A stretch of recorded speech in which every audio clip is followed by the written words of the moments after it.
pendant la guerre, je vais vous raconter une histoire de guerre. Mais de guerre avec Nasreddin. Il n'y a pas d'armes à feu.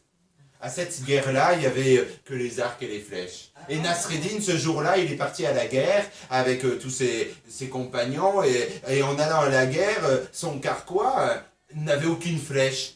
Ses amis lui disent, mais qu'est-ce que tu fais? T'as aucune flèche? Ah, mais j'en ai pas besoin, dit Nasreddin. Mais enfin, et si l'ennemi te tire? Eh ben, je prendrai les flèches de l'ennemi et je leur tirerai dessus. Oui, mais s'il t'envoie pas de flèches, l'ennemi, ah ben, c'est que la guerre est finie. Hein. Si eux, ils me tirent pas, moi, j'ai pas besoin de leur tirer dessus. Hein. Un peu plus tard, ils étaient en train ils se réunissaient comme ça, ça faisait plusieurs jours qu'ils faisaient la guerre, ils étaient fatigués, et vous savez, il faut se remonter le moral à ces moments-là. Le soir, on essaye de mentir un peu, de faire le compteur, hein, comme monsieur, il sait si bien faire, et de dire des mensonges, hein, c'est ce que vous m'avez dit, hein, que vous étiez un vrai menteur plus jeune, non? Non. Vous m'avez pas dit que vous racontiez des histoires. Maintenant. Ah, maintenant vous mentez. Et avant vous racontiez des histoires. Dans le temps, oui. Ah voilà, c'est ça, c'est bien ce que j'ai compris. Donc avant vous racontiez des histoires et maintenant vous mentez. Alors là, on s'en sort pas avec vous. Hein. Il y a de la continuité. Il y a de la continuité. Hein. Et ce Nasreddin, il était là dans la salle et puis tout le monde était en train de vanter ce qu'ils avaient fait dans la journée. Moi, aujourd'hui, j'en ai tué 6. Ils étaient géants. Je les ai attrapés, je les ai égorgés et j'ai continué à avancer. Et il y en a un deuxième qui disait, moi, j'en ai tué un. Il était immense. J'étais blessé, j'avais mal de partout. Et dès qu'il est arrivé avec mon petit couteau, je lui ai ouvert le corps en deux. Je l'ai coupé en deux. Et tout le monde regardait Nasreddin qui disait pas un mot. Est-ce qu'il s'était endormi? Est-ce qu'il dormait? Je vous ai vu en train de vous assoupir, je me suis dit, c'est sûr que ça va la réveiller. Rien que le mot de dire dormir à une personne qui est en train de se lancer. Allez, vous avez le droit de dormir. Mais oui, vous avez le droit de dormir. Prenez un petit, même des petits fauteuils là. Je crois que madame, elle en a mis tout autour d'elle, mais elle les prêterait à personne. Hein, pour être bien à l'aise là, votre dos, non? Vous êtes bien là? Ouais, c'est bien? Allez. Nous, une petite Fais dodo. Ah, je viens avec eux, hein.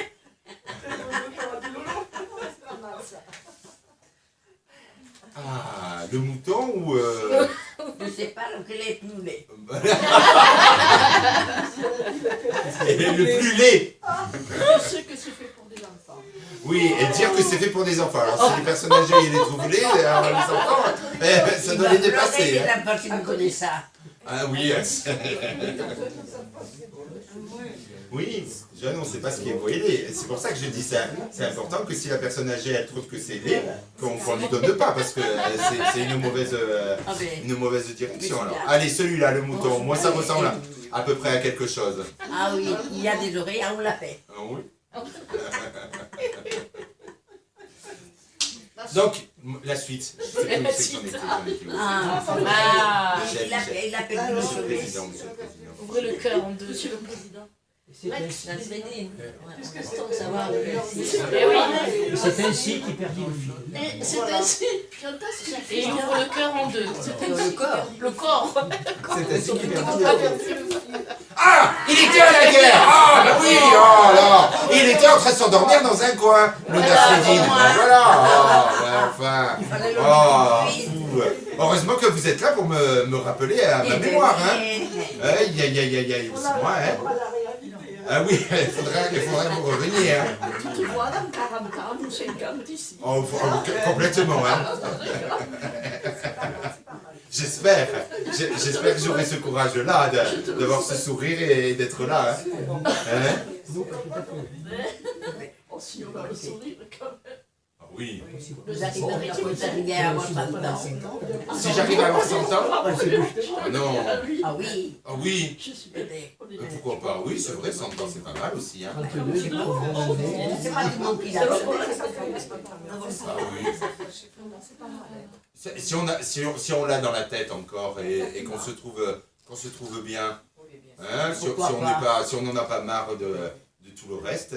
Ah mais il y en a pas mal des chanteurs. Moi, dans un village où j'avais habité avant, l'année dernière, il y en a une, ces dernières 2 ans, qui est morte, elle avait 106 ans. Oh la vieille. Il y en a une autre qui va avoir des droits de vendre 104 ans. Oh là là, oh la vieille. Oh là là là là. Dans votre village, il y a plein de vieux, quoi. Hein.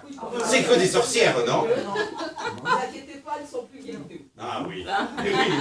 Et oui, oui, oui, oui, oui. C'est la sorcière bien-aimée. Ah. De 104 ans.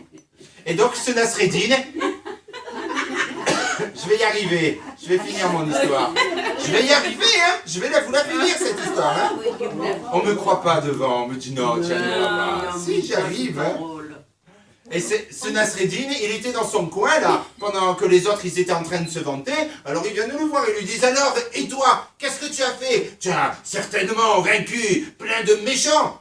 Oh, Nasreddin, il réfléchit un peu et il dit, oui, j'ai réussi à couper la jambe d'un géant. Ah bon?